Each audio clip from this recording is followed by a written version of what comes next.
Hello दोस्तों, स्वागत करते हैं आप सभी का आपके अपने यूट्यूब चैनल जैकपुर फाइन्स पे।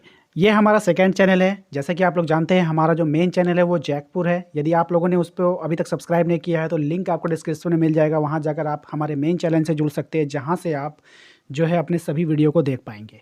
चलिए, आज के इस वीडियो में हम लोग क्लास 9 का हिंदी का मॉडल सेट डिस्कस करने वाले हैं और देखते हैं क्या है। स्टार्ट करते हैं। सबसे पहले आप लोगों को कुछ पैसेज टाइप का दिया जाएगा, तो आप लोगों को करना क्या है कि इस पैसेज को पढ़ लेना है अच्छे से। ठीक है, पैसेज को आप लोग अच्छे से पढ़ लीजिएगा। हम थोड़ा सा जूम आउट कर देते हैं, आप वीडियोस को रोक करके भी पढ़ सकते हो। हम डायरेक्ट सवाल जवाब पर आएंगे, क्योंकि अगर पैसेज को ही बताते रहेंगे तो फिर वीडियोस काफ़ी लंबा हो जाएगा। ठीक है, तो आप लोग पढ़ लेना। जैसा कि आप देख पा रहे हो, यहाँ पर आपको आंसर भी दिख रहा होगा। कह रहा है कि भारतवर्ष कैसा देश है, तो भारतवर्ष जो है आपका बहुत पुराना है। हमारा जो देश है ना, वो बहुत पुराना देश है। ठीक है, नेक्स्ट देखिए क्या है, कौन से देश ऋषि मुनियों का देश कहलाता है। तो कौन सा देश ऋषि मुनियों का देश कहलाता है, तो भारत कहलाता है। ठीक है, याद है। सावर बाथ का क्या अर्थ होता है, खुला स्थान, नदी स्थान, समुद्र स्थान या झरना स्थान। तो शावर बाथ का मतलब होता है झरना स्थान, जो अपने जहाँ पे आप लोग नहाते हो, जो बाथरूम होता है हमारा, तो वहाँ पे आप देखोगे एक झरना टाइप का लगा होता है, जिससे हम लोग शावर लेते हैं, उसको हम लोग शावर बोलते हैं। तो उसको हम लोग झरना स्नान बोलते हैं। ठीक है, समझ में आ गया। भारतवासी किस पर डटे रहे हैं, तो भारतवासी जो है पुरानी सभ्यता पर हमेशा क्या करते हैं, डटे रहते हैं। भारतवासी किस पे डटे रहते हैं, पुरानी सभ्यता पे डटे रहते हैं। अगला सवाल में भी वही चीज़ है, आप लोगों को इस पैसेज को पढ़ लेना है, अच्छे से ध्यानपूर्वक पढ़ लीजिए। ठीक है, इसको पढ़ने के बाद चलिए इसके क्वेश्चन आंसर को देख लेते हैं क्या कह रहा है। उसके बाद आप लोग यहाँ पे पढ़ लेना। इसको पढ़ने के बाद देखिए यहाँ पे कह रहा है कि गाछ वृक्ष का क्या अर्थ होता है। तो गाछ वृक्ष का जो अर्थ होता है वो क्या होता है, पेड़ पौधा होता है। क्या होता है, पेड़ पौधा होता है। गाछ वृक्ष किस द्वारा माटी से रसपान करते हैं, तो किसके द्वारा, मतलब गाछ वृक्ष यानी पेड़ पौधों के बारे में कह रहा है, किसके द्वारा माटी से रसपान। रसपान का मतलब होता है अपना खाना पीना कहाँ से लेते हैं, तो जड़ के द्वारा लेते हैं। ऑप्शन नंबर ए इसका सही जवाब है।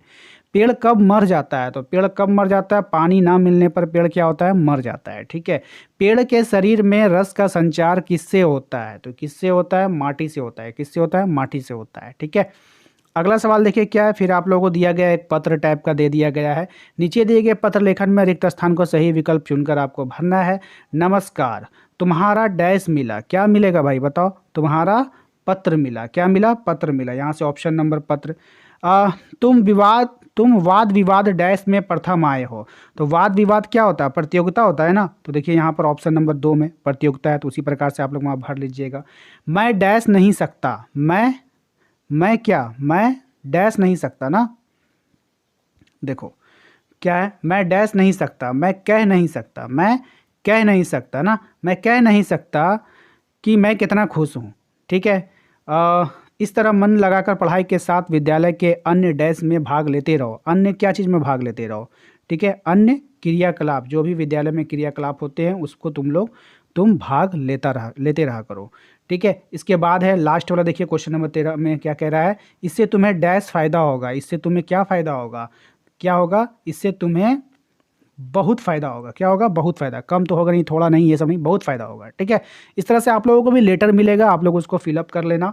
नेक्स्ट देखिए क्या है, निम्नलिखित में से प्रश्नों का सही विकल्प को चुने। ठीक है, विद्वान का स्त्रीलिंग क्या होता है, तो विद्वान का जो स्त्रीलिंग होता है विदुषी होता है। बहुत ही इंपॉर्टेंट है, याद रखिएगा। यही सब सवाल आपके एग्जाम में आएगा जो आपको परेशान करेगा। ठीक है, एक का बहुवचन क्या होगा, तो एक का अनेक हो जाता है ना, एक का अनेक हो जाता है। काफ़ी आसान है, ये तो आप लोगों को पता ही होगा। ठीक है, चलो नेक्स्ट पे चलते हैं। अगला देखिए क्या है, इनमें संख्यावाचक विशेषण आपको बताना है कौन हो जाएगा। तो 4 आदमी, देखिए 4 आ गया तो इसमें संख्या आ गया, बाकी किसी में नंबर्स आ रहा है, नहीं आ रहा, तो यही हो गया। कमर कसना मुहावरे का क्या अर्थ है, तो कमर कसना मुहावरे का अर्थ होता है तैयार हो जाना। यानी किसी भी चीज़ के लिए आप तैयार हो जाओ, यानी कि आप लोगों को परीक्षा आने वाला है, तब आप लोग अपनी कमर कस लो, यानी तैयार हो जाओ। ऐसा नहीं कि बेल्ट लगा लेना। ठीक है, गालियाँ तो डैश बच्चे देते हैं। गालियाँ कैसे बच्चे देते हैं, गंदे बच्चे जो होते हैं वो गालियाँ देते हैं। ठीक है, वह घर गया और काम में लग गया, किस प्रकार का वाक्य है, तो वह घर गया और काम में लग गया। ठीक है, और जो आता है ना, 2 वाक्यों को जोड़ देता है, संयुक्त कर देता है, मिला देता है, तो इसको हम लोग संयुक्त वाक्य बोलेंगे। यहाँ पे थोड़ा सा हर्षुकार छूट गया है। ठीक है, नेक्स्ट क्या है, आदर का सही विलोम क्या होगा, तो आदर का सही विलोम क्या हो जाएगा, निरादर हो जाएगा। निर्गुण का संधि विच्छेद आपको बताना है ना, निर्गुण का संधि करके बताइए। तो निर्गुण का संधि बताइए क्या हो जाएगा, ठीक है, निह प्लस गुण, इसका संधि विच्छेद कर दीजिए, निर्गुण हो जाएगा। ठीक है, उसके बाद करें निर्मोह का संधि विच्छेद कर दीजिए, तो निर्मोह का क्या हो जाएगा, निह प्लस मोह। ये सब आप लोग पूरा प्रैक्टिस करके जाना है। ठीक है, काफ़ी इंपॉर्टेंट होता है, यही सब आपका एग्जाम में पूछेगा।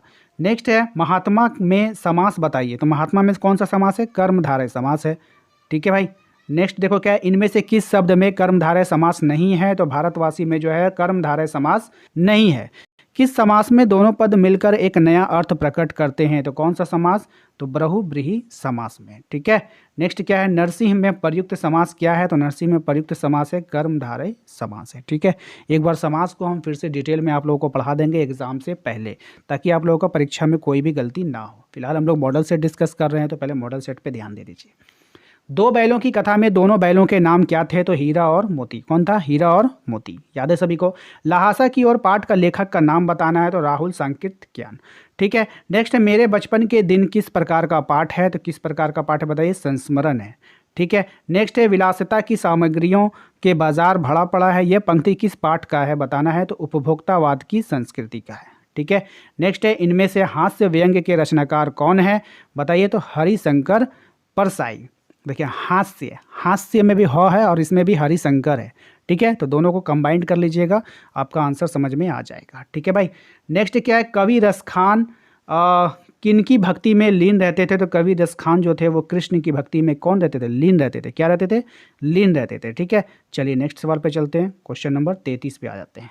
ठीक है, चलिए देखिए क्वेश्चन नंबर 33 में कह रहा है कवि माखन लाल चतुर्वेदी जेल में कैसे हैं, तो जेल में वो कैसा है बताइए, कैसा रहेगा। कोई भी आदमी जेल में जब रहेगा तो कैसा रहेगा, उदास रहेगा ना, खुश थोड़ी ना रहेगा भाई, उदास रहेगा, सैड रहेगा, जेल में बंद है। ग्राम श्री कविता क्या बोल रहा है, ग्राम श्री कविता में किस ऋतु का वर्णन हुआ है, तो भाई बताइए शिशिर ऋतु का। किसका, शिशिर ऋतु का।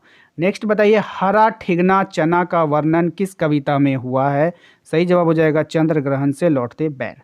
ठीक है, अगला देखिए क्या है, रीढ़ की हड्डी पाठ का लेखक का नाम बताइए, तो रीढ़ की हड्डी जो पाठ का लेखक है वह जगदीश चंद्र माथुर हो जाएंगे। नेक्स्ट है मृत्यु का तरल दूत किसे कहा जाता है, तो बाढ़ को। मृत्यु का तरल दूत किसको कहते हैं, बाढ़ को, मतलब समझ रहे हैं। अब मृत्यु का तरल दूत मतलब एक तरल रूप में मृत्यु आपके पास आएगा, कौन आएगा, बाढ़ ही ना आता है तो कितने लोगों की जान ले लेता है। ठीक है, माटी वाली कहानी में किस समस्या पर प्रकाश डाला गया है, तो माटी वाली कहानी में विस्थापन पर, यानी कि लोग जब इधर से उधर जाते हैं तो उसका विस्थापन बोलते हैं, इस पे प्रकाश डाला गया है। रीढ़ की हड्डी पाठ में विवाह, ठीक है, विवाह योग्य कन्या का नाम बताना है, उमा नाम था उसका जो विवाह योग्य थी। इस जल प्रलय में पाठ में किस शहर में आई बाढ़ का वर्णन किया गया है, तो पटना शहर में आई बाढ़ का वर्णन किया गया है। ठीक है, तो टोटल 40 क्वेश्चन थे इस वाले मॉडल सेट में, सभी को हमने डिस्कस कर दिया है। यदि आप लोगों को इसका मॉडल सेट चाहिए यानी PDF फाइल चाहिए, तो आप हमारे टेलीग्राम चैनल पे जाकर के उसको ले सकते हो, लिंक आपको डिस्क्रिप्शन में मिल जाएगा। और साथ ही साथ याद रखना हमारा मेन चैनल पे जाना मत भूलना। मेन चैनल पे जाने के लिए आपको यूट्यूब पे सर्च करना है JACPUR। जैसे ही आप जैकपुर लिखोगे आप हमारे मेन चैनल पे चले जाओगे, जहाँ पर आपके लिए अलग से प्लेलिस्ट का फोल्डर बना दिया गया है, वहाँ पे जाकर के अपन परीक्षा की तैयारी अच्छे से कर सकते हैं। तो दोनों चैनलों को सब्सक्राइब जरूर कर लेना। मिलते हैं अगले वीडियो में, थैंक यू।